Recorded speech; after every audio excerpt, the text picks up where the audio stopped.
Hola, buenas tardes. Vamos a comenzar la clase sobre patología pleural.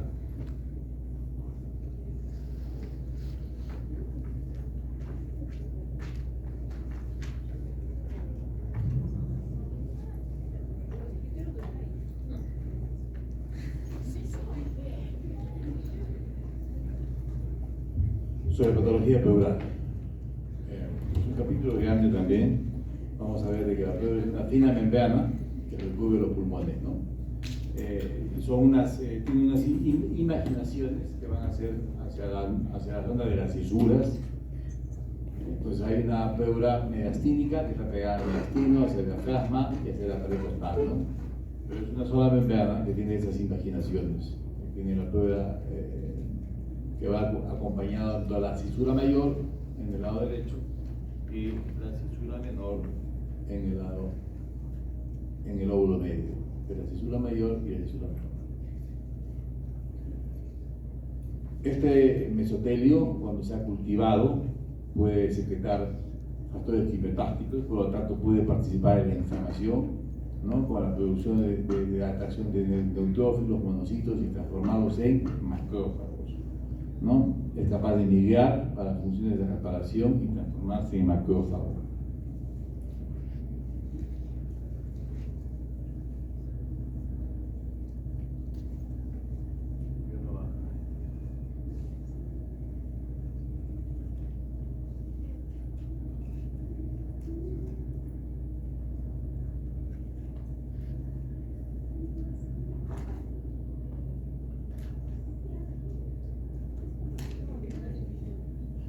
No sale en modo de presentación.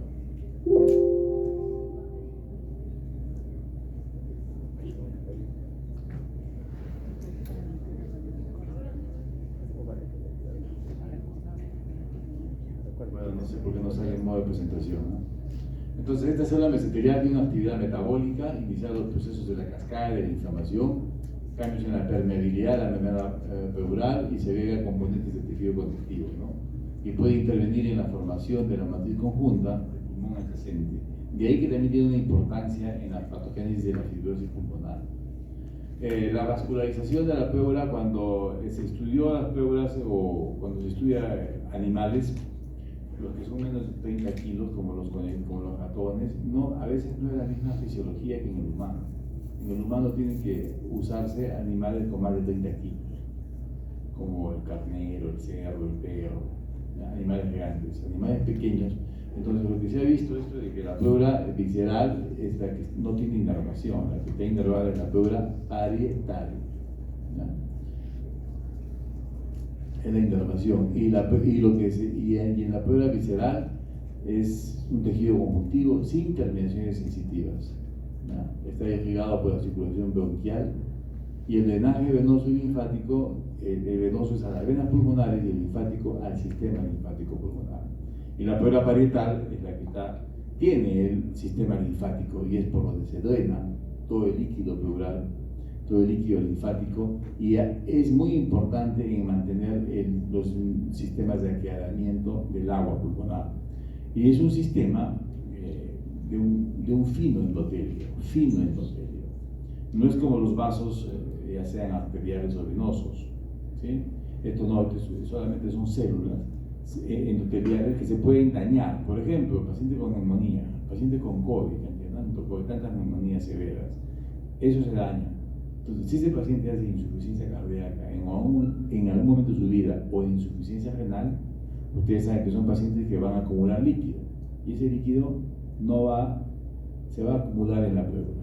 Entonces viene el derrame pleural. ¿Por qué? Porque no tiene mecanismos de aquelaramiento del agua pulmonar, ¿no? Entonces, la formación y el líquido, ya saben que se forma en la pleura parietal y se reabsorbe en la pleura parietal. Entonces, siempre hay líquido alrededor de 7, 10, 15 centímetros que está recubriendo el pulmón.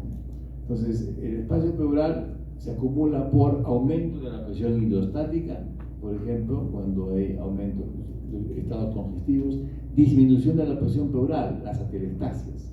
Importantes atelectasias pueden hacer una presión negativa y pueden jalar agua hacia el espacio pleural. aumento de líquido en el intersticio pulmonar, en los estados de sobrehidratación, ruptura o lesión del conducto torácico, ¿no? Y puede haber ahí un quirotórax. Descenso de la presión oncótica, ¿no? Como los síndromes nefróticos o los síndromes de desnutrición. Aumento de la permeabilidad en la microcirculación, como el exudado.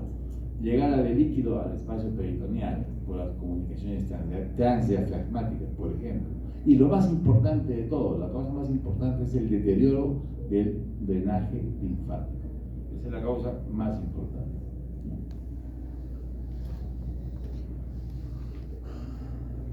¿Cuáles son los métodos para diagnósticos en la patología pleural? La historia clínica. Si yo tengo un paciente con insuficiencia renal, insuficiencia cardíaca, y tiene derrame pleural bilateral y está descompensada su enfermedad de fondo, probablemente ese sea el diagnóstico. Derrame por factores hemodinámicos. Tenemos imágenes como la radiografía de tórax, la ecografía, la topografía, la toracocentesis, que es la punción para extraer el líquido, que se hace a nivel de la séptima costilla intercostal, borde superior, línea media clavicular posterior, ¿no? En la parte posterior de la espalda, en la parte dorsal, la línea media clavicular y en el borde superior, la séptima costilla, a la que más tenemos acceso. Ahora, eso también puede hacerse de acuerdo a lo que cuando está guiado por imágenes en cualquier sitio, ¿no? Pero guiado por imágenes. La biopsia pleural, la biopsia transparietal puede ser con aguja, la toracoscopía médica o las biopsias guiadas por ecografía o por tomografía, guiadas, o la toracotomía, que es una exploración, un corte de la cavidad torácica, ¿no? Además, también estudiamos para ver si hay patología parenquimal que pueda ser causante de este derrame, la broncofibroscopía, como los tumores en las masas, o un cáncer en el bronquio y da metástasis a la pleura, ¿no? Y la tomografía con emisión de positores, el PET scan, ¿no? Cuando puede haber engrosamientos que se ven en la tomografía, pero no sabemos si eso es benigno o maligno. El PET scan capta mayor actividad metabólica de la glucosa en los procesos malignos, entonces sería un PET scan positivo. Entonces, la tomografía nos dice que hay un engrosamiento, pero no nos dice si hay malignidad, ¿no? En cambio, el PET scan sí nos sirve para malignidad. Muy bien, entonces son todos los estudios en cuanto a historia clínica. Tenemos que ver, por ejemplo, asintomáticos, cantidad pequeña, o no hay inflamación importante de la pleura. Cuando hay una inflamación importante de la pleura hay mucho dolor, un dolor intenso, horrible. La pleuritis, que no se ve derrame porque es un engrosamiento de la pleura y se friccionan ambas pleuras, tiene mucho dolor, ¿no? Cuando aparece el líquido, el dolor puede calmar. Inflamación de la pleura parietal, va a haber dolor pleurítico, puede ser en la zona costal, en la parrilla costal o en la pleura diafragmática. Sí, cuando es el hombro, puede ser la pleura diafragmática, ¿no? Tos seca, irritativa, puede haber disnea cuando hay una cantidad superior a la mitad de un hemitórax. Por encima de 1,5 litros, 2 litros, comienza a haber disnea. Ojo, cuando hay disnea importante con pequeño derrame, el derrame puede dar disnea, pero es directamente proporcional a la cantidad, al volumen. Cuando es pequeñito, tiene que haber otra causa, que generalmente es una causa parenquimal o vascular, como la insuficiencia cardíaca congestiva, la linfangitis carcinomatosa, o la tromboembolia, o la neumonía. Los signos físicos dependen del volumen, ¿no? Cuando hay 250 300 centímetros puede no detectarse en el examen físico, ¿no? En el examen físico, o sea, me refiero al síndrome pleural. Signos habituales cuando es más de 500 centímetros, la matidez, las vibraciones vocales disminuidas y el soplo expiratorio, que es la percepción del componente expiratorio del soplo laringotraqueal cuando aparece más de 1 litro, alrededor de 1000 centímetros, ¿no? Es útil para detectar nódulos, masas, engrosamientos pleurales, derrames libres o tabicados. Pero ayuda menos cuando hay un síndrome pleuroparenquimal. O sea, cuando hay un componente pleuroparenquimal y ya no podemos detectar cuál es la pleural y cuál es la parenquimal. Entonces, en la radiografía de tórax podemos detectar derrames mayores a 75 centímetros. Pueden ser libres o loculados de localización típica y atípica. Es muy útil para ver derrames subpulmonares, como vamos a ver en unas radiografías. Puede orientar sobre la etiología de los derrames masivos o cuando son bilaterales, ¿no? Por ejemplo, derrame bilateral con insuficiencia cardíaca, con cardiomegalia, insuficiencia cardíaca. Derrame pleural bilateral con insuficiencia cardíaca normal, pensar en neoplasia, pleuritis por colágeno, cirrosis con ascitis, insuficiencia renal crónica o lesión del esófago. ¿Sí presentas? No. El espacio pleural, jóvenes, contiene alrededor de 15 mililitros, cantidades pequeñas pueden verse en posición de cúbito lateral. La obturación del seno costofrénico posterior se observa con 50 a 75 mililitros.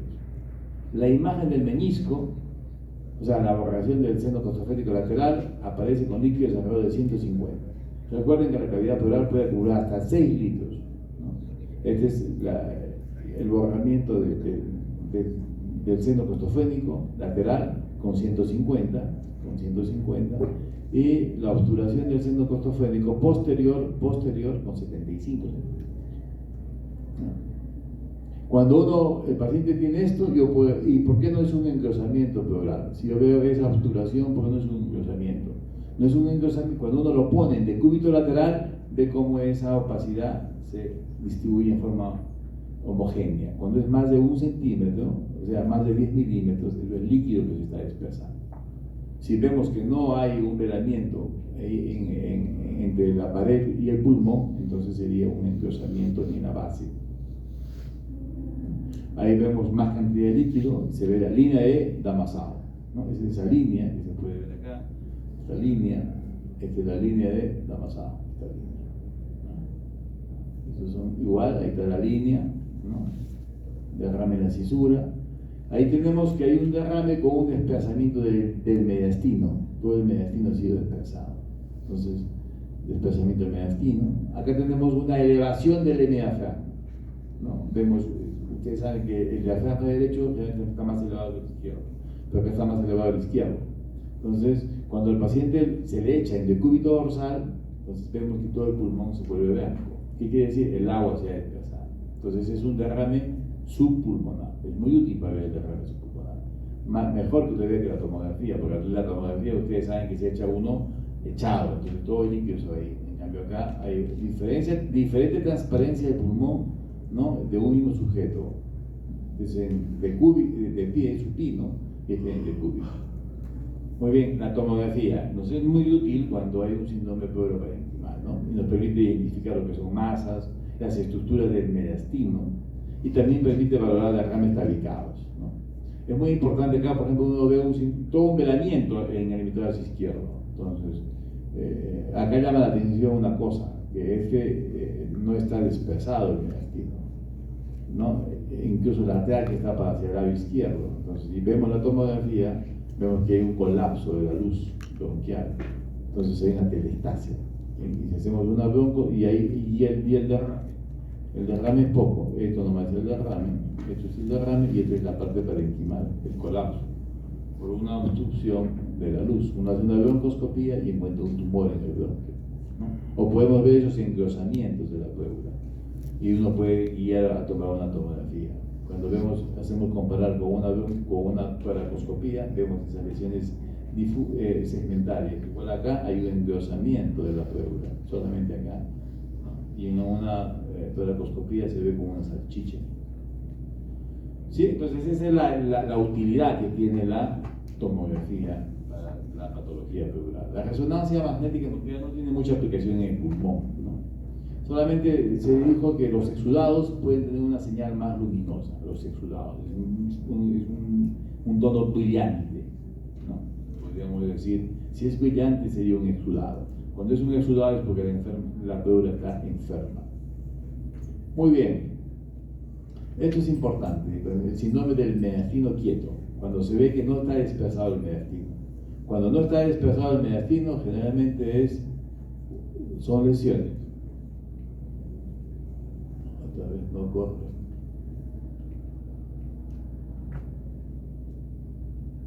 Bueno, derrame masivo, mediastino desplazado, generalmente es el líquido. Cuando no está desplazado, puede ser una telestasia dentro del bronquio, puede ser una enopatía en el mediastino, y eso es cáncer, ¿no? Neoplasia. O puede ser que toda la pleura esté engrosada y ahí da un fenómeno de adherencias, un tumor de la pleura que se llama mesotelioma. y eso da el síndrome del pulmón atrapado, o sea, no hace que el pulmón se desplace, eso se llama el pulmón atrapado, que se ve en mesotelioma. Entonces, como pueden ver ahí, mesotelioma es un cáncer o neoplasia. Entonces, todo eso es cuando hay un derrame masivo y el mediastino no es desplazado, pues hay que sospechar en una neoplasia. En el derrame tabicado es útil la ecografía, ¿no? Mejor que la tomografía, la ecografía, para hacer toracocentesis guiadas. No sé, hay trasudados ecogénicos, ahí pueden ver, ¿no? Acá, este era un efecto, no sé qué pasaba. Entonces, esta ecografía nos ve catabiques, nos hace la ecografía, nos localiza la zona y donde podemos hacer una punción guiada. El PET scan, como les dije, nos da una captación en toda la zona y nos puede determinar si es maligno, ¿no? El otro estudio es la toracocentesis, en la cual se hace una punción. La hacemos a nivel, como ya les dije, en el céntrico espacio.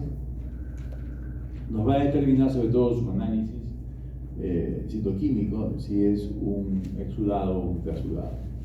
Tengo que decirles que con este diagnóstico, con este método, solamente se lleva un diagnóstico de un 25%, solo un 25%, que puede ser, por ejemplo, hemático con células A positivos, cáncer, puede ser pus, un empiema, ¿no? O una tuberculosis si sale BK positivo, si sale lechoso con triglicéridos y kilomicrones, es un kilotórax, ¿no? Pero eso solamente llega a un 25%. O sea, un 75% se va a quedar sin diagnóstico, ¿no? Entonces, los trasudados y los exudados. Recuerden, el trasudado no tiene compromiso de la pleura, o sea, no hay enfermedad en la pleura. El mecanismo fisiopatológico ahí son fenómenos hemodinámicos: aumento de la presión hidrostática, disminución de la presión oncótica o aumento de líquido. En cambio, cuando hay exudados, hay compromiso de la pleura, o sea, la pleura está enferma. Ahí puede ser por dos mecanismos: inflamación, como la neumonía, como causas inflamatorias, infecciosas, derrame paraneumónico, tuberculosis, o secundarias enfermedades sistémicas, como lupus, artritis reumatoidea. Y la otra es infiltración de la pleura, o sea, cáncer. Puede ser primario, mesotelioma, o secundario a cualquier órgano que pueda dar una metástasis en la pleura, incluido el más común, que es el pulmón. Pero puede venir de mama, de colon, de riñón, de páncreas. Muy bien, ya les dije cómo se hace la toracocentesis. Entonces, el trasudado tiene estas características: un aspecto seroso, un pH igual a la sangre, la glucosa más de 60, la relación pleura-sangre de HL es menos de 0.6, la relación de las proteínas pleura-sangre menos de 0.6 o más de 3 gramos, las células más de 1000 por milímetro cúbico y de predominio nuclear. Acá es cuando no hay enfermedad, son factores hemodinámicos como la insuficiencia cardíaca, la cirrosis, la insuficiencia renal crónica, la hipoglucemia, el derrame postparto, la enfermedad del pericardio o la diálisis, epilepsias, mixedema, ¿no? Cuando uno hace una punción, hay que mandar a ver, vamos a ver, ya se puede ver esto. Cuando mandamos para pH, hay que hacer con jeringa de gases, jeringa de gases. Cuando se va a estudiar para cultivos, hay que hacer un medio de hemocultivo para enriquecer y puedan crecer las bacterias, ¿no? Cuando se va a hacer, y nunca poner formol. Cuando se va para formol, cuando se va a hacer para patología, sí hay que poner formol, ¿no? Y cuando se va a hacer el citoquímico, hay que poner heparina para que no coagulen las células con las proteínas. Entonces, el aspecto del líquido es importante, ¿no? Líquido hemático, líquido lechoso. Un líquido lechoso lo que tiene que hacer es centrifugar. Centrifugamos. Si el aclaramiento hay un sobrenadante, probablemente ese es un exudado, ¿no? Un exudado. Sí, o como pus, por ejemplo. Si es uniforme, eso es un kilotórax. Entonces hay que ver. Si es más, los triglicéridos más de 110, es un kilotórax. El kilotórax está detrás un linfoma o un cáncer. El tratamiento es no debe comer nutrición parenteral y un drenaje. Hemático, neoplasia, ¿no? Otra causa puede ser el infarto pulmonar, traumatismos o el síndrome de Doerner. Cuando es hemático hay que centrifugar y hay que ver el hematocrito. Si es más de la mitad del sanguíneo es hemotórax. ¿Cuánto es el hematocrito? 45, ¿no? Si es 30, si es 28, ese es más de la mitad, es un hemotórax. Se evacúa, joder. Hay que evacuar con un tubo. ¿Por qué? Porque esa sangre va a fibrosar la pleura. Si el hematocrito es 10, eso es hemático, no es hemotórax, es un líquido hemático. Entonces, el pH es importante. Los exudados generalmente son ácidos y los trasudados son normales o alcalinos. El pH, mientras más ácido, es más enfermedad. O sea, si está infectado, mientras más ácido, está más complicado. ¿Por qué? Porque el consumo de ácido láctico. Y eso hace de que el consumo de glucosa y ácido láctico baja la glucosa, baja el pH. Si es infección, es malo. Eso se está complicando ese líquido. Hay mucho consumo de bacterias y mucha adherencia. Y cuando es cáncer, también. Si está bajo el pH y bajo la glucosa, hay mucha célula tumoral. Entonces, hay mucha actividad de células tumorales. Ahí, pH líquido pleural, si es bajo el pH, pensar en derrames paraneumónicos, neoplasias, tuberculosis, ¿no? Uno que puede dar un pH así, bajísimo, 7.1, 7, con glucosa baja, que no es infección, es la artritis reumatoidea. Es la única que puede dar un líquido con pH y glucosa parecido a un empiema. ¿Por qué? Porque es una necrobiosis. Los nódulos son necróticos, hay isquemia y necrosis, y eso hay mucho ácido láctico. El descenso del pH y de la glucosa es lo que les he dicho. Si es infección, la cosa se está complicando hasta su máxima expresión, que es el empiema. Y si es cáncer, hay mucha célula tumoral, entonces hay menor supervivencia. Si se va a hacer una pleurodesis, probablemente haya mucha adherencia y no haya éxito en la pleurodesis. Ahí se ven las adherencias y si va asociada a una DHL elevada, peor todavía, ¿no? Entonces, muy bien, ¿cuáles son las pautas diagnósticas? Ahí tenemos las pautas diagnósticas. No sé por qué no puedo presentar esto.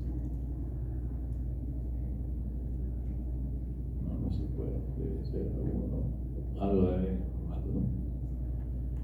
Entonces, primero hacer el examen clínico. Entonces, con el examen clínico yo tengo, repito, paciente renal, cardíaco, está con enfermedad descompensada, líquido, derrame pleural, por el defractor hemodinámico, ahí queda. Si es un derrame unilateral y el paciente no tiene enfermedad cardíaca, renal, a una tensión hemodinámica, tengo que hacer una toracocentesis. Pues ahí tengo el diagnóstico de un trasudado, un quilotórax, un empiema, ¿no? Un líquido hemático, cáncer. Recuerden que el 25% se hace diagnóstico, 75% no hay diagnóstico. Y ahí tengo que ir a hacer una biopsia de la pleura. La gran pregunta es: ¿cuál es la mejor biopsia? Eso depende de la enfermedad. Ese 75% que les he dicho son dos enfermedades: tuberculosis o cáncer. Tuberculosis o cáncer. ¿Ya? Entonces, ahí tenemos la biopsia y con la biopsia ya tenemos que tener el diagnóstico. Si no hay diagnóstico, algunos plantean hacer una toracotomía o ir a una videotoracoscopía. Pero siempre hay que tratar de no llegar a los métodos más invasivos, ¿no? Si no hay diagnóstico, hay que volver a hacer todo. Nuevamente la historia, ecografía, tomografía, broncoscopía, PET, ¿no? El PET scan. Pero al final siempre tenemos que tener diagnóstico. Muy bien, vamos a revisar rápidamente derrames pleurales sin compromiso pleural de la pleura, algunos conceptos. Más frecuentes: cardíacos, hepatópatas, cirrosis, síndrome nefrótico, ¿no? Los renales crónicos.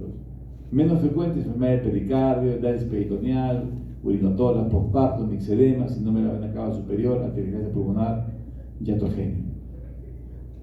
Enfermedad cardíaca y vascular.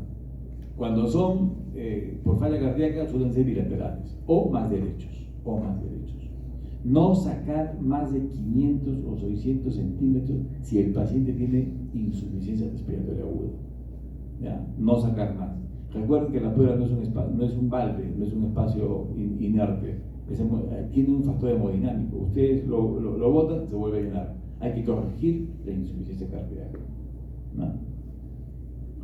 En otros derrames que pueden presentarse es el síndrome de Dressler. El síndrome de Dressler apareció en la cirugía cardíaca.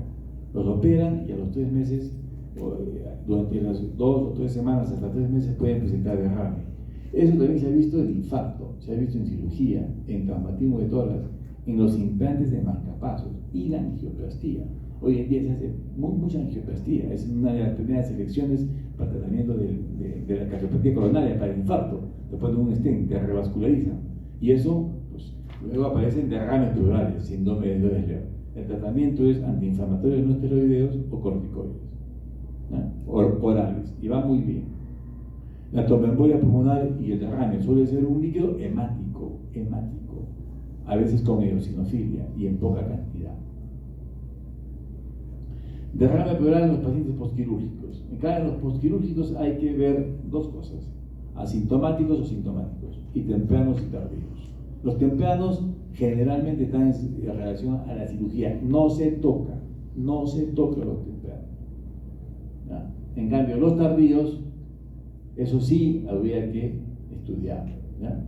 Entonces, los tempranos, vamos a ver, esto se hace referencia en los pacientes postquirúrgicos cardíacos, ¿no? Igual, en los tempranos, cuando es temprano, muchos tienen derrames, pueden ser trasudados, y cuando son tardíos, bueno, podría ser una inflamación del intestino, del diafragma, sangrado. Ahí tendría que ser una toracocentesis, ¿no? Tal vez es un derrame complicado y de acuerdo a esas características, a esas etiologías. Con los pacientes renales, el síndrome nefrótico puede haber también derrames de tipo trasudado. Recuerden que el síndrome nefrótico tiene un estado de hipercoagulabilidad, y entonces hacen trombosis en la vena renal y de ahí se va de frente al pulmón, ¿no? Y pueden dar embolía pulmonar. La diálisis peritoneal se pasan por las comunicaciones transdiafragmáticas, y si un paciente tiene mucho derrame pleural, por diálisis tiene que cambiar el sistema de diálisis. No se puede estar haciendo toracocentesis, no se hace. Tiene que parar el líquido que está entrando en la parte del peritoneo. En la cirrosis hepática, igual, cuando hay líquido, no se hace toracocentesis, se hace paracentesis, excepto que haya mucha insuficiencia respiratoria, solo se saca 500 centímetros, igual que la insuficiencia cardíaca. Y si hay pacientes que tienen mucha recurrencia, se puede hacer una pleurodesis para que deje de juntar líquido en la cavidad pleural. Muy bien, esas son las características y las cosas en las que son derrames donde no está enferma la pleura. Los cardíacos suelen ser bilaterales o más derechos. No se saca, salvo si hay mucha insuficiencia respiratoria, solo 500. Los renales igual. Los hepatópatas también. En estos pacientes renales o cirróticos puede haber una recurrencia del derrame. ¿Por qué? Porque hay comunicaciones con la pleura, pasan y no tiene los mecanismos de reabsorción. Se puede hacer una pleurodesis, un drenaje con una sínfisis de la pleura. Luego veremos eso, una pleurodesis. Ahora vamos a ver cuando hay compromiso de la pleura, o sea, la pleura está enferma. Entonces acá, cuando ya les dije, hay 2 enfermedades, cuando no hay diagnóstico con una toracocentesis, cáncer o tuberculosis, ¿no?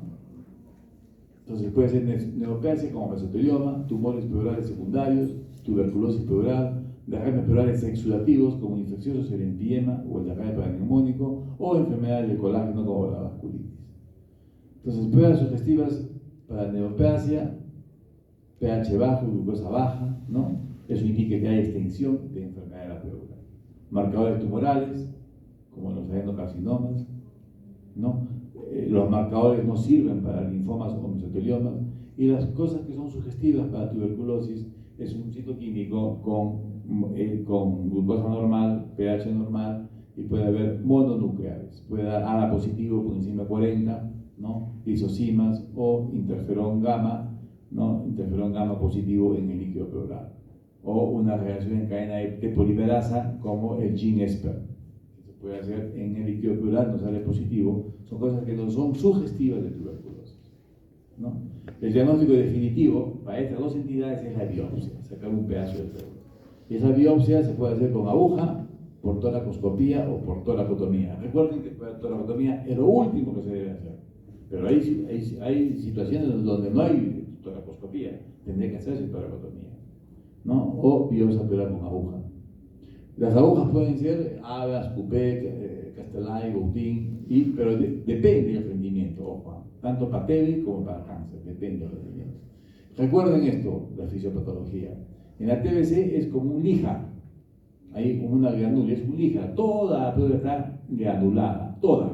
Entonces, donde yo meta la aguja, voy a tener alto rendimiento, ¿ya? Por eso es que los estudios para tuberculosis puedo tener hasta 75 u 80% de rendimiento con la aguja.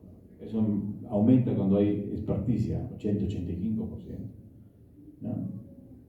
¿Por qué? Porque es difusa la lesión. En cambio, la neoplasia, si los PAP son negativos, quiere decir que no hay mucha lesión tumoral. Entonces, entonces la biopsia con aguja me va a dar poco rendimiento. Puede ser así, solamente estoy enfermo acá y yo meto la biopsia con aguja ciega acá y me va a salir normal, porque esto está localizado, lesión focalizada.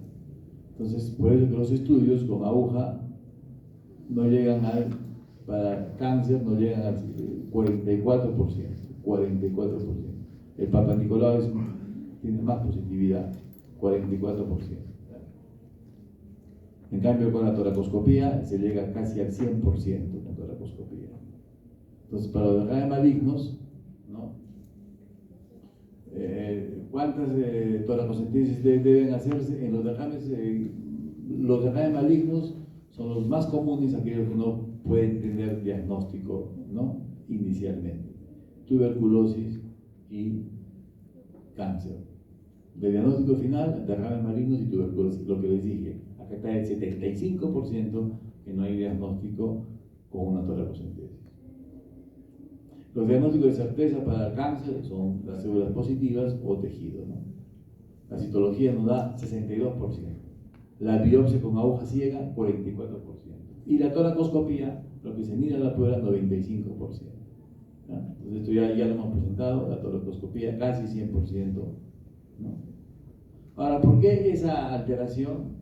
Miren acá, las biopsias, el tumor, cuando nosotros hacemos con aguja a la pleura parietal, y cuando la pleura parietal solo está invadida en un 60%, no es como la visceral 100% cuando es cáncer de pulmón, y cuando es cáncer de mama, de ovario, la visceral 87% y la parietal 47%. Por eso es que hay un bajo rendimiento en la biopsia con aguja, ¿eh?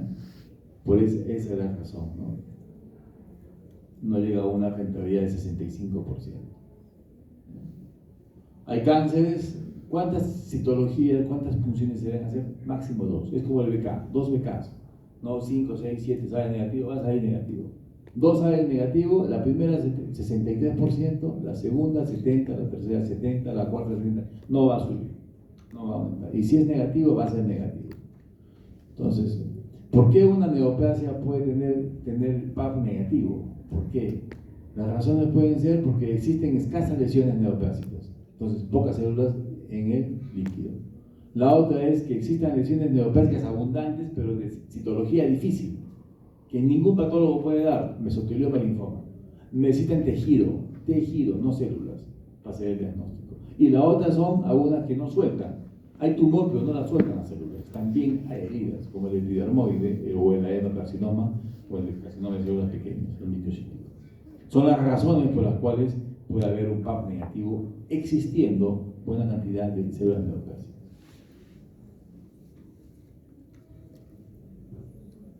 Por eso, ya les dije, el descenso de la glucosa y el descenso del pH nos orientan a que eso sea neoplasia, hasta un 90%. ¿Ya? Si la glucosa es normal o el pH es normal, entonces la positividad que salga en el líquido es baja. Esta es una revisión que hay sobre la ecografía ¿no? Uso de la ecografía en la patología pleural. Y acá hay dos grandes temas. La toracoscopía es un estudio, es un método que se hizo, como van a ver luego, cuando hay líquido. Hay bastante líquido, se mete un trocar y ahí se mete un toracoscopio. Y se evacúa el líquido y se mira la pleura. Pero tenía que haber líquido. Pero cuando no había líquido, había una contraindicación. Entonces, la ecografía nos dice de que puede guiarnos donde haya líquido tabicado y en esa zona meter un toracoscopio y poder ver la pleura. Es una revisión, entonces, ven, hay un signo que se llama el signo de deslizamiento en la ecografía. Si hay ese signo, hay mínima efusión. Entonces, ahí podemos entrar. Y ahí se encuentra ese signo y vemos ahí, hay líquido, poco líquido y se puede ver estas lesiones localizadas en esa zona. Entonces la ecografía nos ayuda a localizar. Por ejemplo, miren, esto es un engrosamiento en la tomografía, solo es un engrosamiento. Entonces, antes no se podía hacer toracoscopía, hoy sí se puede hacer toracoscopía y se puede ver de esa manera. ¿Ya? Entonces, cuando hay engrosamientos, ¿no? O pequeños derrames, se puede hacer una biopsia o una toracoscopía guiada por ecografía. Identifica con precisión las adherencias intratorácicas, puede guiar el acceso, incluso en ausencia total de derrame pleural, ¿ya? Y se puede evitar la cirugía. Entonces, la idea es que el paciente no debe llegar a la cirugía. Entonces, tenemos herramientas como la ecografía, la tomografía, para poder identificar engrosamientos y poder dirigir ahí con una aguja o incluso con una toracoscopía. A eso se refiere ese artículo. Esta es una revisión donde nos dicen cuál es mejor, la biopsia con aguja o con toracoscopía, ¿no? Y guiadas. Entonces, acá se revisa la toracoscopía y la ecografía. Nos dicen que es casi igual. El rendimiento es casi igual. ¿Ya? 94.8 incluso, ¿no? es casi igual.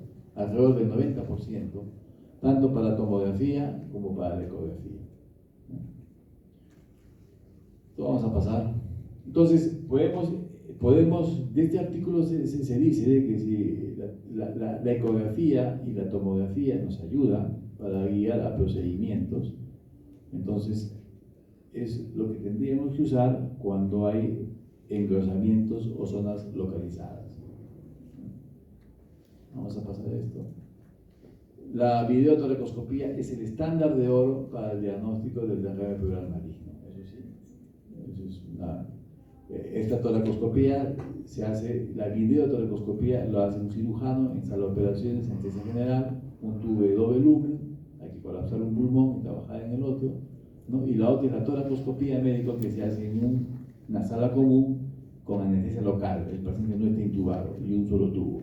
Se hace de esa manera, van a ver ahí, este es el equipo del paciente, se hace como una toracocentesis, se pone silocaína, se hace una punción, se hace un orificio, por ahí se prepara para luego fijar un tubo, se mete nuevamente masificación de anestésico, se mete un trocar, ¿no? Para meter el toracoscopio, luego que ya estamos en cavidad pleural, se aspira todo el líquido, sale todo el líquido y luego se entra el toracoscopio y luego se mira en la pleura. Así se puede ver esas lesiones en la pleura, que son lesiones tumorales, y luego se mete una pinza y se hace biopsia. Se hace biopsia y luego de la biopsia, ahí son lesiones localizadas, como se puede ver, y ahí se toma, y luego de eso se echa talco, se hace el calcaje, o sea, se hace 3 procedimientos en uno: evacuación, se observa la pleura, se toma la biopsia y se hace la pleurodesis, y la pleurodesis se hace mejor con talco, el esteritalco, es un talco con partículas grandes, ¿ya? Entonces, esa es la ventaja que tiene la toracoscopía para el diagnóstico y manejo de los derrames pleurales malignos. ¿No? Y luego se deja un tubo y así como queda el paciente con el pulmón expandido, ¿no? Y la pleurodesis, como les dije, se usan sustancias que van a producir una sínfisis de los espacios pleurales. Hay varios medicamentos que se usaron, la quinacrina, la tetracicrina, la doxiciclina, pero el talco talco es el que se usa, pero no es el talco de cosmético, ¿eh? O una vez se usó eso y se produjo embolía pulmonar. Se hizo embolía pulmonar, entonces, y eso se revisó. Rinaldo, un brasileño, que se describió síndrome de respiratorio y se vio esto, ¿no? Ellos usaron, este es el talco cosmético, es pequeño y esto pasa a la circulación. En vez de usar el esterital, que son partículas grandes, esto no pasa a la circulación, solamente se queda en el espacio pleural. O sea, no es cualquier talco. Se comenzó a usar el polvo ese que usan para los bebés, el talco. Ese talco no es el esterital, que son partículas grandes como este que está ahí, ¿ya? Y esa es la forma en que se hace Ahora, para hacer un recuento, esto es importante, este cuadro. Cuando ustedes tienen un líquido pleural, un exudado, no tienen diagnóstico, estamos en ese 75%, ¿sí? Que hemos dicho que es cáncer o tuberculosis. Hay que mirar el pH de la glucosa. Se asume que está, si sale positivo la citología, ahí queda. Si sale negativo es el problema.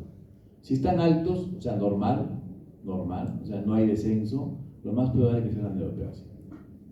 Lo más probable. Entonces ahí hay que esa glucosa y ese pH sean bajos. Si son bajos, probablemente sea tuberculosis. Entonces ahí hacemos una biopsia con aguja ciega. ¿Por qué? Porque para tuberculosis todo era como un lija. Pues donde meta la aguja tengo alto rendimiento. Pero para neoplasia ya no uso biopsia con aguja ciega. Puedo usar la biopsia con aguja ciega, pero guiada. Por ecografía o por tomografía. ¿Cuál es mejor? Tienen alto rendimiento, pero ¿cuál es mejor? La ecografía. Menos complicaciones. Se hace en tiempo real, se ve cómo se mueve el pulmón, menos complicaciones. Se puede hacer biopsia guiada. Se puede hacer toracoscopía médica, ¿no? Guiada por imágenes, incluso sin líquido pleural. O se puede hacer toracoscopía médica cuando hay líquido, además se hace biopsia de pleura y pleurodesis. Si no hay diagnóstico, tendría que irse a una BAT, ¿no? BAT. Entonces, ¿cuándo estaría indicada la BAT? Cuando la biopsia con aguja ciega, ¿no? Guiada por ecografía o tomografía, me es negativa, ¿no? Es negativa y además yo de repente necesito una biopsia de pulmón. Entonces ahí le digo al cirujano, porque recuerden que todo lo demás que he dicho de toracoscopía es en la pleura parietal. Entonces ahí sí se puede hacer una videotoracoscopía, que se pueda tomar biopsia de pulmón. Conclusión, las biopsias de hoja ciega, o sea, el derrame pleural, historia clínica, puedo tener diagnóstico cuando son enfermedades hemodinámicas, ¿ya? Y ahí la pleura no está enferma. Cuando la pleura está enferma, generalmente eso puede ser inflamatorias o infiltradas. La toracocentesis me hace diagnóstico en un 25%. Nunca sudado, hemático, PA positivo, pus, empiema, lechoso, quilotórax, ¿no? Tengo el diagnóstico. Y ahí nomás, 75% me quedo sin diagnóstico, que es cáncer o TB. Si yo sospecho en TB, cuando no hay mucho consumo de la glucosa ni el pH, ¿sí? Y no hay lesión parénquima, puede ser tuberculosis, biopsia con aguja. Si yo es un paciente mayor y hay descenso de la glucosa y del pH y sigue negativa, pienso en cáncer. Entonces ya no hago con aguja. Puedo hacer con aguja, pero guiada por imagen. O una toracoscopía o videotoracoscopía, de acuerdo a lo que haya también en los centros. A veces no hay ni toracoscopio ni videotoracoscopio, simplemente hay un cirujano y ahí se puede hacer una pequeña toracotomía, ¿no? Pero la idea es evitar la toracotomía, ¿no? El derrame paraneumónico es otro tema en el cual es una infección secundaria a una neumonía. Esto puede ser simple, simplemente como un componente inflamatorio, o complicado cuando se va a caer empiema. Y hay varias clasificaciones, varios estadios que dependen del descenso de la glucosa y el descenso del pH. Mientras más bajo el pH, más baja la glucosa, más consumo de glucosa, de ácido láctico, más fibrina, puede haber gérmenes y adherencias. Entonces lo que se quiere ahí es evitar eso. Evitar que el pulmón se encarcere, se vuelve un pela. La pleura visceral, que cubre el pulmón es como la cáscara del huevo, no la cáscara de afuera, sino la de adentro. Cuando uno hace cocer el huevo y va a comer y lo pega el huevo, así es, delgadita. Cuando se vuelve inflamada, se vuelve como la suela del zapato, así dura, como la suela del zapato. Y eso hace que el pulmón no se movilice, lo atrapa. Síndrome del pulmón, hay que decorticar, sacar todo eso. Entonces hay que evitar que se llegue a ese estadio. Entonces, ¿cómo hace? Uno puede hacer una punción. Si es un líquido, con glucosa normal, pH normal, tratamiento antibiótico. Si eso está disminuyendo, hay que poner un tubo que evacuar. Si ha disminuido más y en la ecografía hay tabiques, sustancias fibrinolíticas, TPA, ¿sí? O sea, el inhibidor del plasminógeno, lo que usamos para los infartos, para trombolisis, o uroquinasa, o estreptoquinasa, con un poco de alfa-dornasa, eso es lo que se pone, que es un lineasa, que se acuerdan, les enseñé en fibrosis quística, ese es lo mejor para producir degradación de la fibrina y evitar que se llegue hacia la incarcelación. ¿Ya? Muy bien, jóvenes, eso es en cuanto a PEURA. Tenemos media hora para hablar de cáncer de pulmón. ¿Alguna pregunta, algo sobre este tema?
El cáncer de pulmón es un cáncer, tal vez sí es el cáncer de los más malos que hay, es un cáncer muy frecuente en varones y mujeres.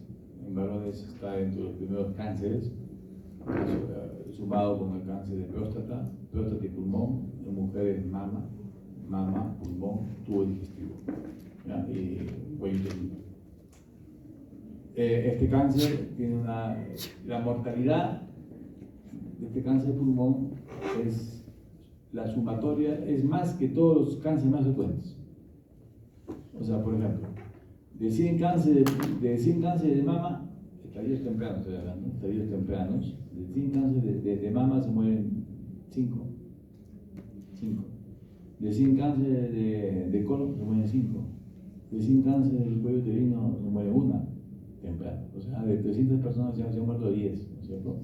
10. De cáncer de pulmón de 100 se mueren 50. Entonces, a eso se refiere. Su mortalidad es más que sumadas todas las mortalidades de los cánceres más frecuentes. Y eso se tiene porque el 50% tiene metástasis al inicio del diagnóstico. Y el 25% solamente pueden ser localizadas y resecadas. Entonces, esto es un tema importante, es un cáncer de los más malos. Es la principal causa de muerte por cáncer en los Estados Unidos y en todo el mundo. Ahí es lo que les dije, es la mortalidad de la sumatoria, la frecuencia de los cánceres está en hombres o en mujeres, ¿no?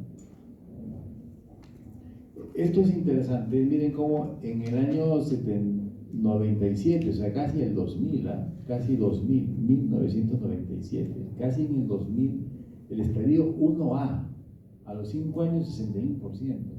Estadio 1A. 1A, ¿cuánto tiene de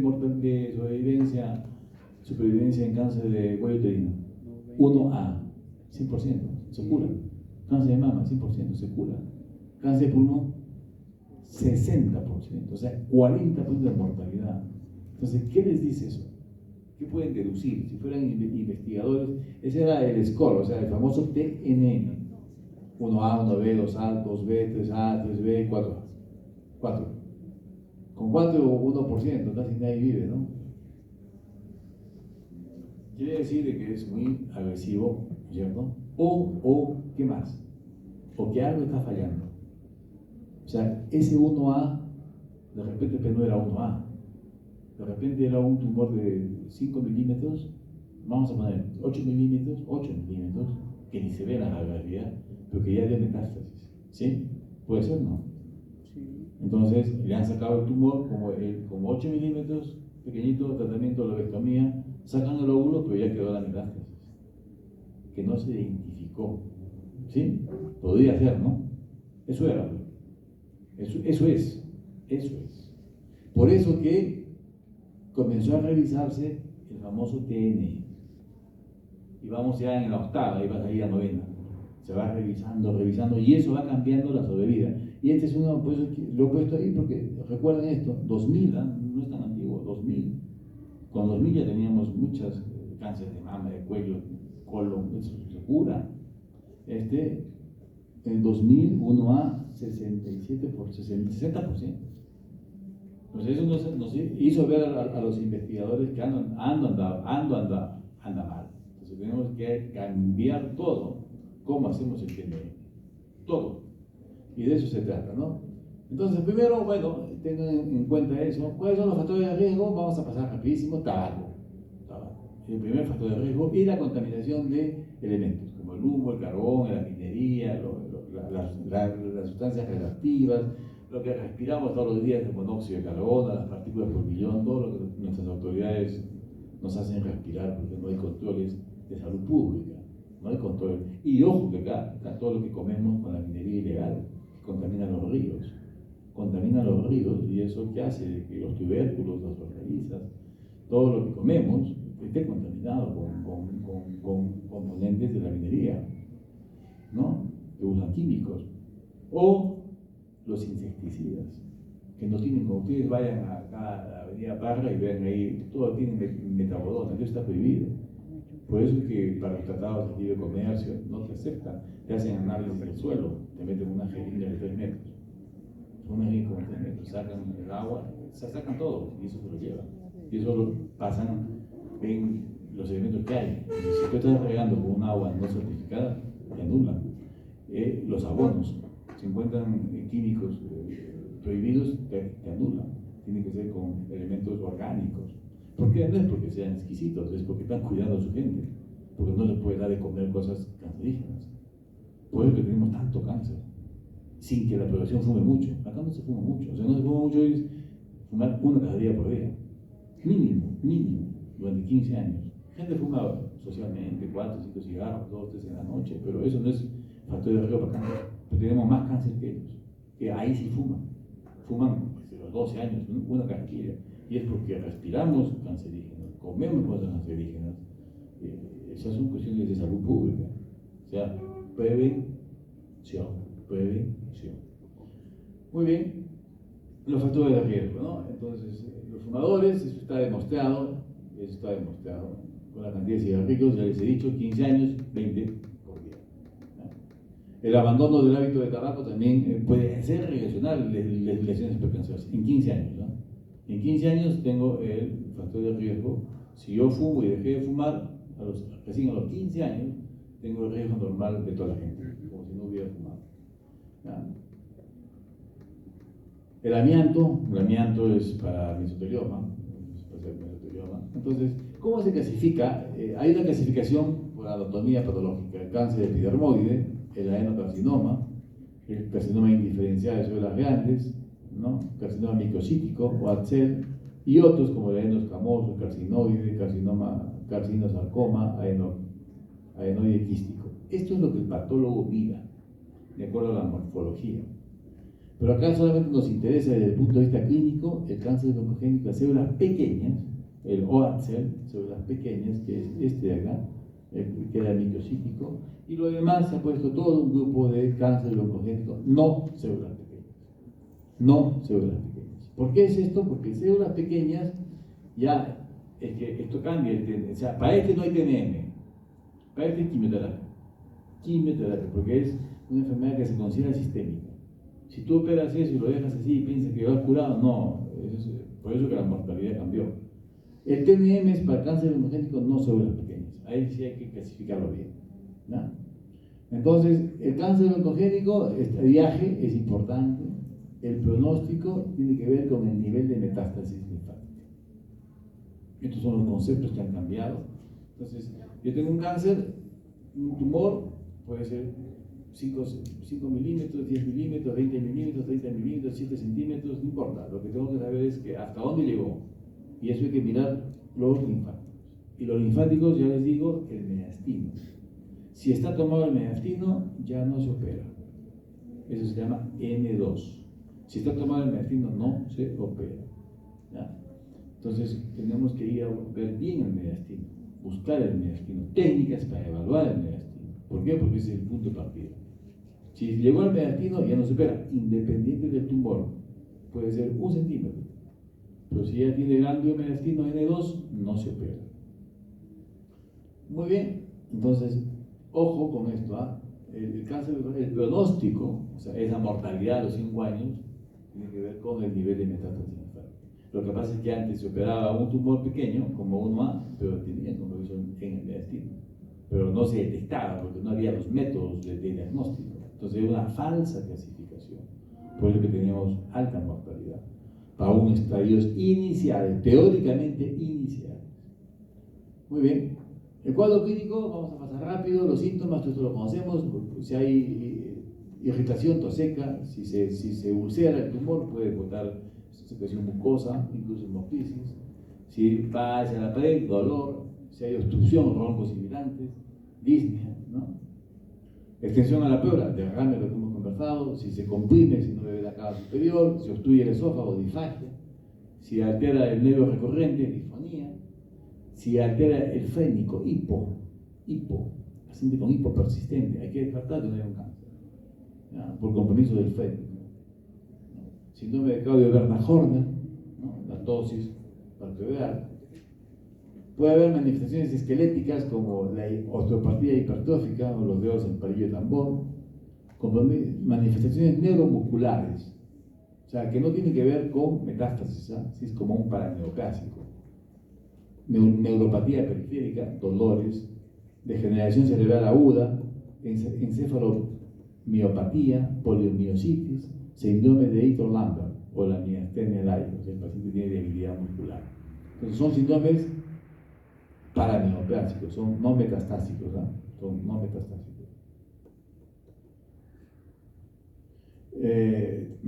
Alteraciones metabólicas, puede haber hematológicas y vasculares, dermatológicas y algunas inespecíficas, ¿no?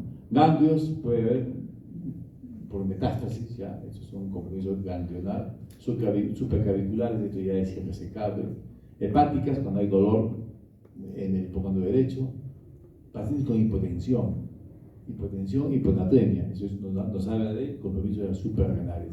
Al cáncer de pulmón le gusta el hígado, o sea, se va al hígado, le gusta el cerebro, se va hacia el cerebro, le gusta los huesos y le gusta las suprarrenales, ¿ya? Esos son los nódulos cutáneos, a la piel, es donde hacen metástasis. Pues en un paciente que hipotensión sin cuadro séptico, sin cuadro cardíaco, eso es sospecha en cáncer de pulmón con metástasis en las suprarrenales. Hematuria, si hay compromiso renal, óseo, si hay dolores, bueno, y un síndrome de hipertensión endocrinana si es que hay pues nódulos en el cerebro, ¿no? Dermatológicas, ¿no? Muy bien. ¿Cómo hacemos el diagnóstico? Hay examen imprescindible y examen complementario. Lo imprescindible es un examen de hemograma, bioquímica sanguínea, perfil de coagulación, se pueden ser sometidos a biopsias, ver siempre el síndrome de lisis tumoral, de HL, ácido úrico, calcio, fósforo. Hay que ver una radiografía de tórax, PA y lateral, ¿no? Hay una tomografía de tórax que abarque el abdomen para ver si no hay compromiso de hígado o suprarrenal, ¿no? Si hay derrame, que es una punción, ¿no? Y siempre también hacer pruebas de función pulmonar. ¿Por qué? Porque estos pacientes potencialmente podrían entrar a una cirugía, y para una cirugía tenemos que saber cómo está su gasometría y cómo está su espirometría, ¿no? Entonces esto es lo que siempre hay que hacer, ¿no? La radiografía de tórax nos puede permitir ver anormalidades en el livio, en el parénquima, ¿no? Derrame pleural, ahí podemos ver cómo está ahí estas imágenes, ese nódulo en el tórax izquierdo, esa masa, ¿no? Nódulos algo menos de 3 centímetros, masas de más de 3 centímetros, ¿no? Alteraciones paratraqueales, esa masa apical izquierda, o ese velamiento con compromiso parenquimal en la base. Este es un infiltrado retículo nodular, cosa que no se ve ahí. El síndrome del mediastino quieto, ¿no? Un velamiento total. Acá hay líquido, sí puede haber líquido, pero también hay atelectasia, hay componente parenquimal. Y ya saben que eso es sinónimo de cáncer, ¿no? O una disminución parcial, eso es obstrucción de un bronquio lobar superior, ¿ves? Ahí está, el apical, y eso nos da esa disminución del velamiento en el ápice izquierdo. Igual, lesiones para ileal, todo eso nos ayuda a la radiografía, ¿no? La tomografía es obviamente mejor que la radiografía, ¿no? Y hay que hacerla, que abarque abdomen, nos va a permitir valorar estructuras parenquimales o estructuras vecinas, y también nos permite guiar tomas para punciones percutáneas como una bipa, ¿no? Y también para valorar la punción del mediastino, el PAD, o sea, punción aspirativa transbronquial. Esta es una herramienta para ya ir estudiando el mediastino, los ganglios del mediastino, ¿no? Decidir la mediastinoscopía y también para esta identificación del cáncer broncogénico. Entonces, la tomografía es un elemento importante para hacer esta viaje, ¿no? Tanto por ella misma, por el tamaño del tumor, por la presencia de los ganglios, por la presencia de metástasis, y también nos da utilidad para hacer otras muestras, como para tomar de diagnóstico del tumor, como la bipa, o planear una mediastinoscopía o una punción aspirativa transbronquial. Estas son imágenes, cuando son nódulos redondos, como el primero, generalmente pueden ser benignos, o cuando son poligonales, también suelen ser benignos. Ahí no se llega a leer. Lo demás, cuando son lobulados, espiculados, indentadas, o contienen un signo del halo, generalmente son malignos, ¿ya? Entonces es importante conocer esta estructura de estos nódulos pulmonares. Ahí tenemos, y el nódulo, cuando es vidrio esmerilado, pequeñito vidrio esmerilado, puede ser un estadio inicial, que se llama la hiperplasia adenomatosa típica. Vidrio esmerilado pequeño, alrededor de 5 milímetros, hiperplasia adenomatoidea típica. Este es un estado, el 25% se puede convertir en cáncer. El otro 25-50% puede desaparecer, ¿no? Y luego viene un cambio. Cuando va creciendo y va haciéndose subsólido, generalmente puede ser maligno. Subsólido, o sea, subsólido es vidrio esmerilado y sólido. Y sólido cuando ya todo es denso, ¿no? Esos son generalmente malignos. Entonces, un nódulo tiene que irse viendo su tamaño, el tamaño,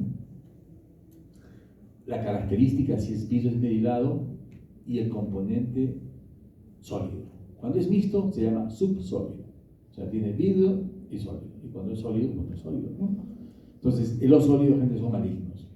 Los nódulos, cuando son menos de 5 milímetros, hay que observarlos cada 1 o 2 años. De 5 a 7 milímetros, 1 año. Y cuando son más de 8 milímetros, hay que intervenir. Hay que intervenir. No hay que dar más tiempo. Ojo con lo que estoy diciendo, ¿no? Menos de 5 a 8 y más de 8 milímetros. Yo tengo un paciente con 8 milímetros, 9 milímetros, intervengo, le hago todo. Si es 5 milímetros, vidrio esmerilado, pues una hiperplasia adenomatoidea típica, le digo, esperemos 1 año. ¿Ah? A eso se refiere. Y esto es más o menos lo que les he dicho. Hiperplasia adenomatoidea típica, vidrio puro, y luego puede ver vidrio sólido, subsólido, y ya comienza a ver el adenocarcinoma. In situ, mínimamente invasivo, ¿no? O cuando ya es sólido, el adenocarcinoma puro. Ahí tenemos lo que es una lesión, vidrio esmerilado, como esta de acá, vidrio esmerilado. Si le hace la biopsia, es de la hiperplasia adenomatoidea, ¿no? El adenocarcinoma in situ, vamos a ver, componente también en vidrio, no mucinoso, Bien, sobrevida 100%, ¿ah? Sí, que se intervienen en estas etapas tempranas, 100%, ¿no? Las biopsias, acá ya es subsólido, puede ser todavía un adenocarcinoma mínimamente invasivo, sobrevida 100%. Pero cuando se tiene, esto no se ve en las radiografías, se ve en la tomografía. Son detección de enfermedades tempranas, los nódulos, ¿no? Se hace la biopsia, cuando es más de 5 milímetros, el componente sólido, predomina el sólido, como dice de ahí, y ya lo más probable que sea un cáncer, ¿no? Entonces, un cáncer. Los complementarios, la citología de esputo, punción transtorácica, el EBUS, meastinoscopía, gamografías, tomografía cerebral y el PET, ¿no? Ese es para completar esta viaje. Y acá dos cosas quiero rescatar, la meastinoscopía y el EBUS, que es para ir a ver el mediastino. Ya dije que el mediastino tenemos que identificarlo si está libre o no de cáncer, ¿no? La broncoscopía es un estudio que ya muchos han visto. Cuando hay lesión directa, hay alto rendimiento. Cuando no hay tumor, el rendimiento baja. Obvio, porque no vemos, ¿no? Si vemos un tumor, vamos y lo biopsiamos, 90%. Si no lo miro, solamente el hago, entonces baja el rendimiento, ¿no? La broncoscopía, como se puede ver, la mucosa ulcerada, infiltrada, tibiada, ¿no? Acá tenemos, por ejemplo, un nódulo arriba en el ápice izquierdo, acá. Entonces, acá no voy a ver nada, pero yo puedo hacer uso, ahí está el tumor apical, yo puedo hacer uso de la fluoroscopía. Con la fluoroscopía me guío y puedo hacer una biopsia. Entonces es un elemento, una biopsia guiada por fluoroscopía. Y hago la biopsia y me salen células pequeñas. El tratamiento es quimioterapia, no va a cirugía. Si fuera un broncogénico, iría a cirugía, no, va a quimioterapia. Por eso es importante tratar de tomar las muestras de todas maneras y con los mejores recursos que tengamos, ¿no? Además tenemos otras cosas más en la broncoscopía, la autofluorescencia. Esto es un elemento como por ejemplo la colposcopía en las mujeres, son cambios de la mucosa, ahí no podemos ver esos cambios de la mucosa con la autofluorescencia y tomar biopsias de esas zonas para poder detectar lesiones tempranas, ¿no? Lesiones tempranas, metaplasia, cáncer in situ, ¿no? Como da esa fluoroscopía, ¿no? Hay nódulos, eso es en la vía aérea, hay nódulos pequeños, es difícil, entonces ¿qué se hace? Se puede usar la navegación. La broncoscopía con navegación es un sistema en el cual los que me han visto hacer broncoscopía tenemos una camilla, pero es una camilla que tiene es como un planar, con ondas electromagnéticas, entonces está echado. Tiene la tomografía que está acá insertada en el equipo. Entonces la tomografía va a decir dónde está ese nódulo, en qué zona del pulmón. Y eso está representado en esa... Hay una lámina, hay una banda, una lámina que está ahí y tiene traductores ahí. Entonces lo va a ubicar en tal zona. Es como un GPS. Eso se llama electronavegación. La navegación. Entonces yo, como ustedes han visto, uno en algún microscopio, ¿sí? Y en un momento dado llego al lóbulo superior, donde ya no llego más porque tiene 5 milímetros, ahí me quedo apuñado y meto una sonda. A uno me han visto hacer escobionajes, biopsias, es del grosor de eso, que son 2 milímetros, y eso puede llegar hasta la parte final del pulmón. Y te comienza a guiar, como un GPS, a la derecha, a la izquierda, para arriba, para abajo, retire, hasta que llegas al sitio y bueno, pues te sale una luz, ¿no? Te sale una luz, ahí llegaste, y ahí tomas la biopsia. O sea, es la electronavegación. Esos son avances para... Entonces, la broncoscopía convencional, la que nos han visto hacer, tiene dos cosas interesantes: la autofluorescencia para vía aérea y la electronavegación para lesiones periféricas. ¿Muy bien? Eso en cuanto a broncoscopía. El estadiaje es mirar el mediastino. Tenemos que ver el mediastino. Y el mediastino lo podemos ver esta es la clasificación, la octava clasificación. Yo la dejo ahí. La diferencia que ha habido es cambiar el T1. El T1, 1A, 1B, 1C. Entonces, antes el T1 era tumores menos de 3 centímetros. Menos de 3 centímetros. O sea, era el T1. Eso lo han cambiado.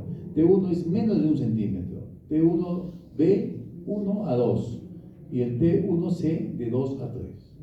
¿Ya? Entonces es importante ver eso. Cuando es T1A, por ejemplo, ese es difícil que dé lesión al mediastino, es difícil. En cambio, el T1B, el T1C sí pueden dar. Entonces, en eso sí tengo que ser muy exquisito en el mediastino. A eso se refiere estos avances que hay. Igual han desglosado el T2A con el T2B, menos de 3 a 4 y de 4 a 5. Entonces, se ha trabajado el T1, se ha trabajado el T2, desglosando el T2A y T2B. Esas son las diferencias que hay en la 8ª edición. Está por salir el próximo año la 9ª edición. Entonces acá, cuando vemos los estadios, miren, la sobrevida en el T1A 92%, T1B 83%, T1C 76%, T2A 67%. Caímos casi como en el año 1997, pero ya se ha ganado acá.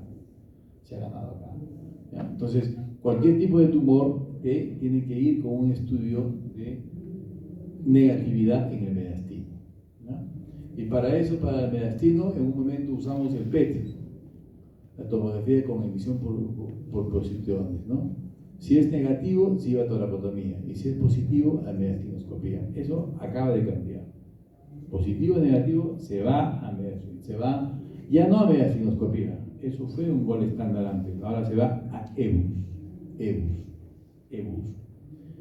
Esos son la carina, cuando se ve como puede haber ganglios. Entonces, esto nace, lo que hacemos todavía acá, es hacer una punción aspirativa a los ganglios. Uno conoce los ganglios, una aguja, perfora el bronquio, todo el mapa ganglionar, perfora y puede tomar una muestra. Hay que conocer mucho la anatomía, ¿no?, para tomar esas muestras. Con aguja, la punción aspirativa de Juan. Eso mejoró y viene el endoscopio con un eco. Y de esa manera podemos ver los ganglios. Y hay que pinchar los ganglios con una aguja. Y hay que tener al patólogo al lado.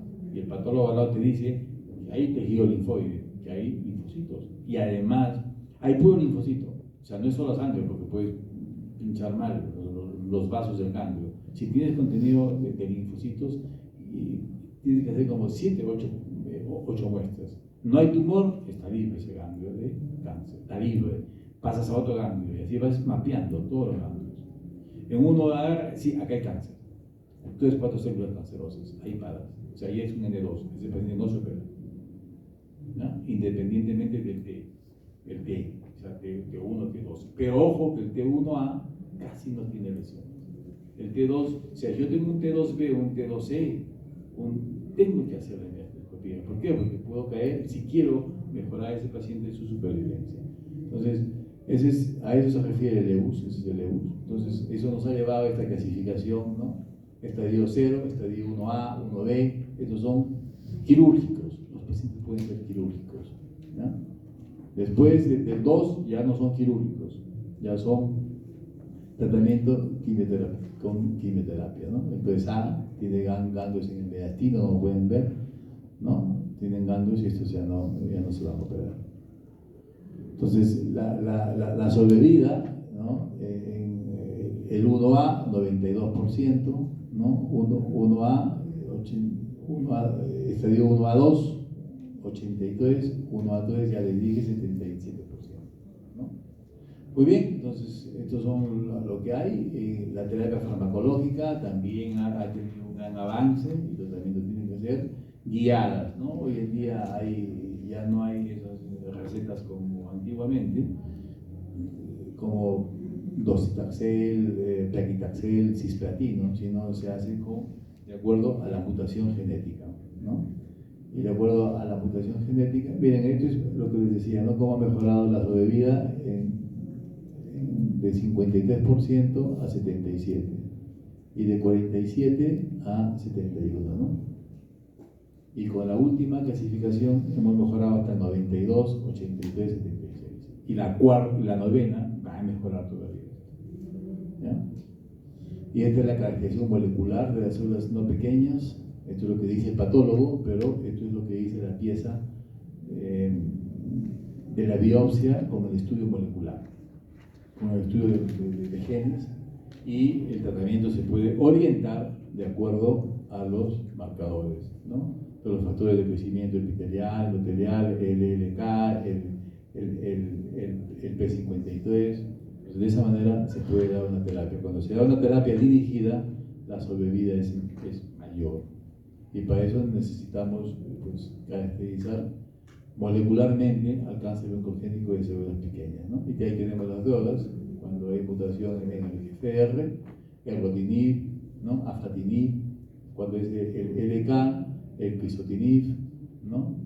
Cuando es el BAF, el bemurrafenib, ¿no? Depende, ¿no? O sea, la idea no es tener los nombres, simplemente que hay que hacer una caracterización para tener un tratamiento más oportuno. Entonces acá los avances son en caracterizar bien con la tomografía los nódulos, ver el tamaño, ver la consistencia, si es bismuth, si es subsólido o si es subsólido. Menos de 5 milímetros se puede esperar cada 2 años, de 5 a 7 un año, y más de 8 hay que intervenir, ¿no? Hay que intervenir. No tenemos esos avances acá todavía para poder usar una broncoscopía, la autofluorescencia para lesiones tempranas o la electronavegación para estos nódulos, ¿no? E incluso hoy en día lo último que hay en cirugía en esto, no lo he puesto acá, pero es una broncoscopía, como son nódulos 5, 7, 8 milímetros, son pequeños. Es un broncoscopio que tiene, así como hay un nebus, y se hace el diagnóstico, se sabe la zona. Ese tiene sale un aparato como una cuchilla, y agarra y como la licuadora, como un corta, o sea, como un túnel, como una tuneladora. Salen dos agujas y que se giran. Entonces se lo lleva todo y lo aspira, y luego tapone y hace hemostasia.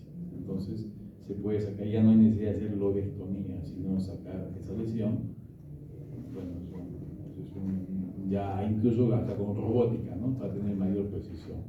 Entonces, en algún momento se va a dejar de hacer la lobectomía, que es todavía el tratamiento de gold estándar en los pacientes con lesiones tempranas. Lo mejor es sacar todo el óvulo, pero ojo que hoy se está haciendo, no sacando el óvulo, sino tratamientos locales, pero ayudado con robótica, con todo lo que les he dicho, más la robótica. Muy bien, jóvenes, con eso hemos terminado. 4 en punto.